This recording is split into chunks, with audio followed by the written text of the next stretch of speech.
그래프로 보는 10년간 분기별 재무제표 분석, 오늘도 한 회사를 함께 공부해 보시죠. 오늘은 국내 납축전지 1위 업체인 세방전지에 대해서 한번 공부해 보도록 하겠습니다. 세방전지는 1960년 2월에 설립이 되었고 자동차용 그리고 산업용 축전지의 제조 및 판매를 목적으로 설립이 되었습니다. 현재 경남 창원과 광주광역시에 공장을 두고 있고 87년 11월에 한국거래소에 상장이 되었습니다. 일본의 GS 유아사 인터내셔널과 같이 출자해서 합작법인으로 설립이 된 회사입니다. 그러면 대주주와 주주를 한번 살펴보겠습니다. 네, 대주주로는 주식회사 세방과 그리고 특수관계인이 41.5%를 소유하고 있고, 말씀드렸듯이 일본의 GS 유아사 인터내셔널이 현재 16%를 소유하고 있습니다. 나머지는 소액주주들로 구성이 되어 있습니다. 그리고 연결대상 종속회사로는 유럽에 있는 법인과 그리고 동양메탈, 그리고 세방리튬배터리, 그리고 세방배터리 베트남, 그리고 세방산업 등, 그리고 금융자회사와 상신금속이라는 회사가 있습니다.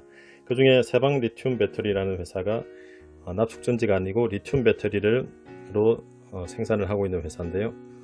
주로 골프카트와 그리고 지게차 등에 들어가는 리튬 배터리를 생산하고 있습니다. ESS도 생산하고 있고요. 이 회사가 현재 작년 상반기에 15억의 매출을 기록했었는데 올 상반기에는 150이요. 그래 작년 1년 매출을 벌써 넘어섰습니다. 물론 2018년에 실적이 조금 괜찮은 편이었었는데 올해 2020년은 2018년 실적을 넘어설 것 같습니다. 하지만 아직 세방전지 전체의 매출액에서 차지하는 비중은 그렇게 큰 편이 아니기 때문에 계속 한번 관찰해 볼 필요는 있을 것 같습니다. 그러면 제품과 매출 추이 등을 한번 살펴보겠습니다.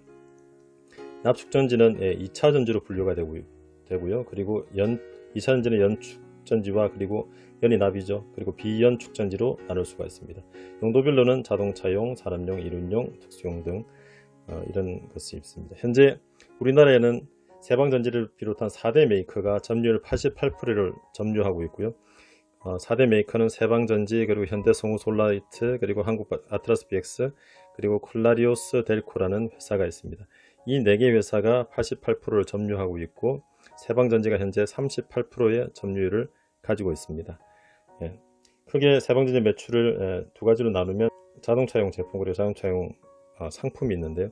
주로 자동차용 제품이 대부분을 차지를 하고 있고, 현재 내수와 수출의 비중을 보면 내수가 35% 그리고 수출이 64.7%를 차지하고 있습니다.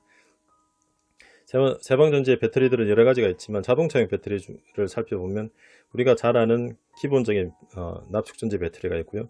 최근에 많이 이제 생산 및 판매가 되고 있는 AGM 배터리가 있습니다. AGM 배터리는 ISG라고 해서 Idle Stop and Go, 그러니까 최근에 주위의 자동차들을 보시면 정차되어 있을 때 엔진이 멈췄다가 다시 갈 때 또 엔진이 배터리를 사용하는 그런 차들을 많이 볼 수가 있는데, 그것이 일반적인 배터리보다 한 2배 정도 가격은 비싸고, 그리고 내구성이라든지 여러 가지 연비 그리고 수명 같은 것들이 더 좋습니다. 그래서 가격은 2배 정도 하고, 결국은 이 배터리가 많이 점점 팔리면서 이제 마진도 좋아지는 방향으로 갈 수 있는 현재 상태에 있습니다.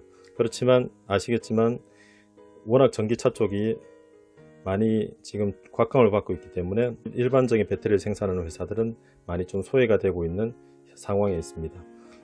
그렇다고 해서 이 회사가 크게 매출이 늘 가능성도 또 크지는 않습니다. 그러면 회사가 지금까지 걸어왔던 그 재무제표를 한번 살펴보겠습니다. 매출액과 영업이익인데요.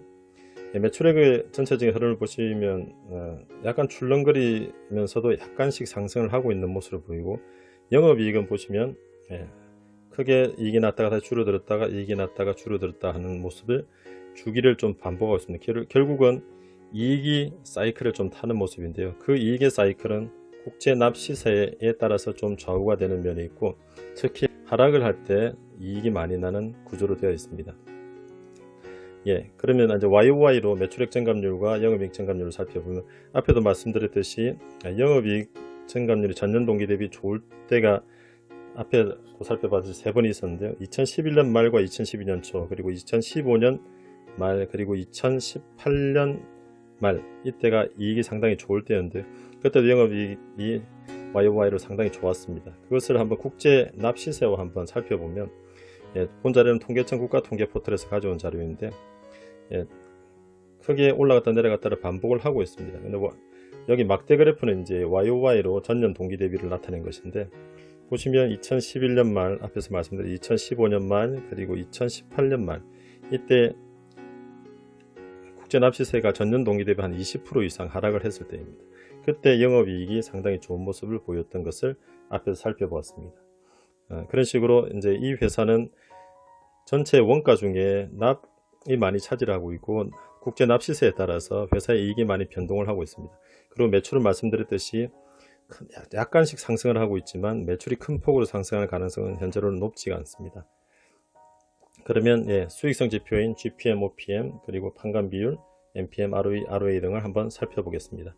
말씀드렸듯이 세 번에 걸쳐서 매출액 총이익률이 좋을 때가 있습니다. 결국 매출액 총이익률은 원가의 비율이 회사 입장에서 좋게 바뀔 때 총이익률이 좋았던 적이 있었는데요. 그때가 앞에서 말씀드린 11년 말, 15년 말, 그리고 18년 말이었습니다. 여기에 따라서 GPM, 그러니까 총이익률의 변화가 생겼고 거기에 따라서 판관 비율은 어느 정도 안정적인 모습을 보이기 때문에 거기에 따라서 영업이익률이 변동이 생깁니다. 결국 이 회사는 국제 납시세에 따라서 영업이익에 변동이 생기고, 그렇다고 해서 회사가 납시세가 안 좋을 때 크게 적자를 내는 것도 아니고 꾸준하게 수익을 또 내고 있는 회사의 상황입니다. 그리고 말씀드렸듯이 이번 사업보고서도 보면 전체 총 비용 중에 원재료와 상품 매입액이 64%를 차지합니다. 그래서 워낙 큰 비중을 차지하고 있기 때문에 납시세에 따라서 회사의 실적이 좌우될 수밖에 없는 상황이 있습니다.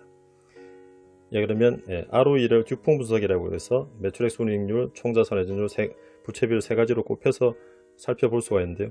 부채비율은 크게 변동이 없고 최근 들어서 조금 부채를 내면서 좀 오른 부분이 있고요. ROE는 2011년쯤에는 상당히 좋았습니다. 20%가 넘어가던 ROE였었고요. 그것이 쭉 크게 떨어져서 10% 언더로 내려갑니다. 물론 순이익률 자체가 떨어진 것도 있고요. 납시세가 올랐기 때문에.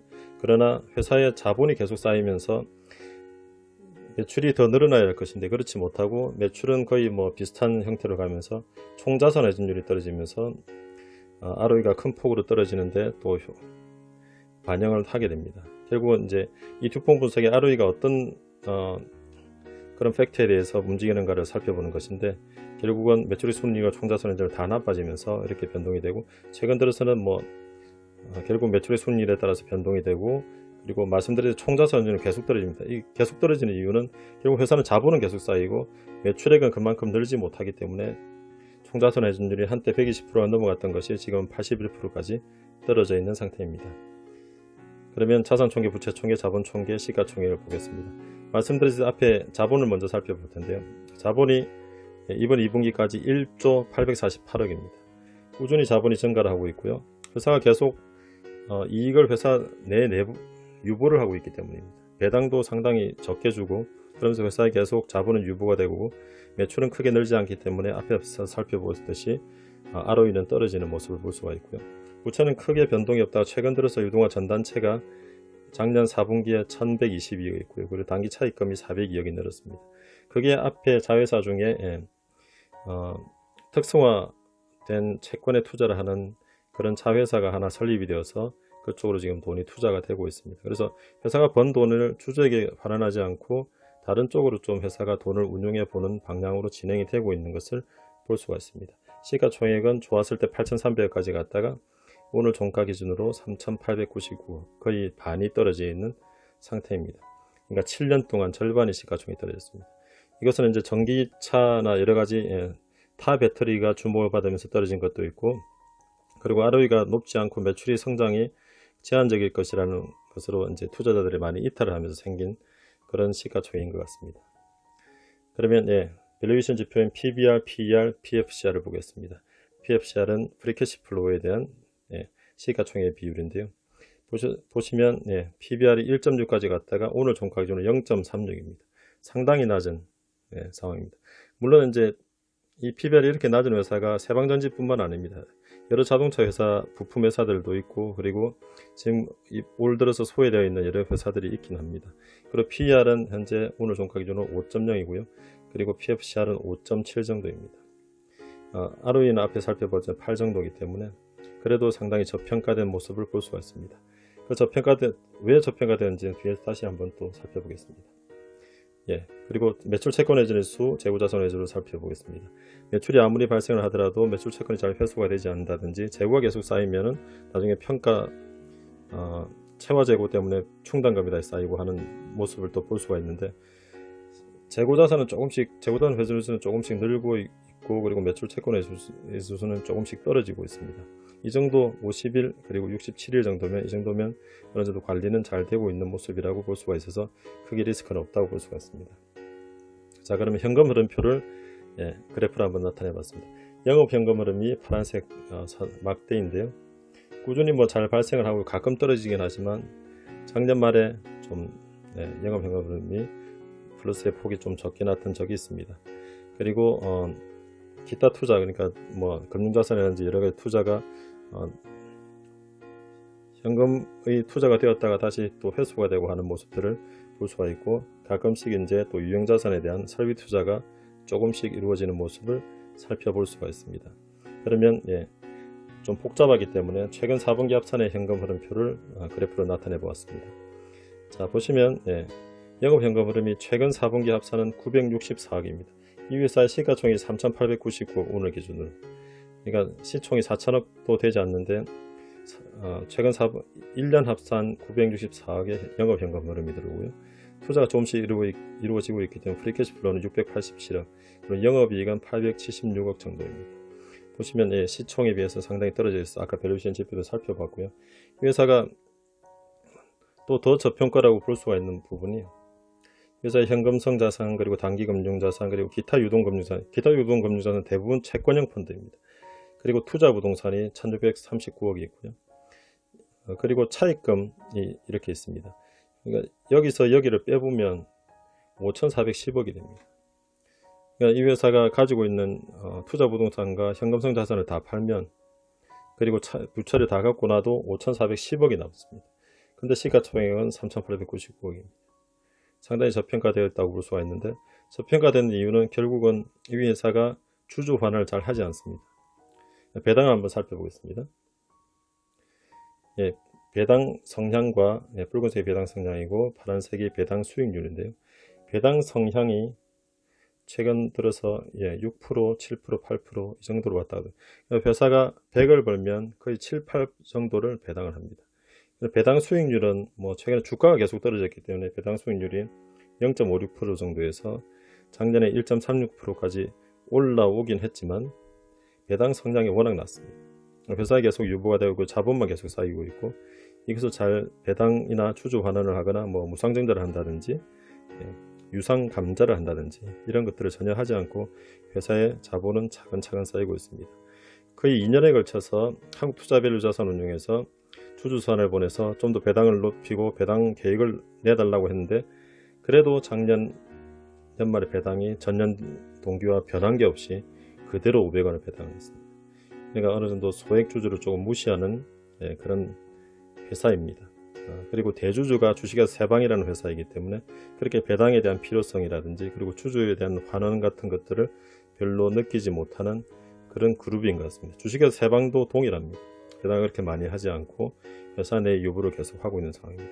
나중에 이 자금들을 어떻게 할지는 모르겠지만 어쨌든 현재로는 이 회사의 저평가의 주요 요인은 소액주주를 약간 무시하고 계속 회사에만 유보를 해나가는 그런 모습 때문에 이 회사가 전기차 때문에 매출이 성장하지 않을 것이라는 그런 평가를 받아서 그렇기도 하지만, 회사 자체가 소액주주에 대한 그런 주주 친화적인 정책을 쓰지 않기 때문에 더더욱 저평가가 심화되고 있는 것으로 볼 수가 있습니다.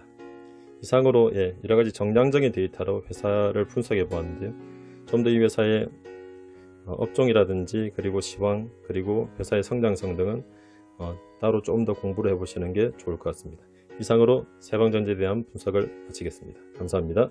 영상이 유익하셨다면 구독, 좋아요, 알림 설정 부탁드립니다.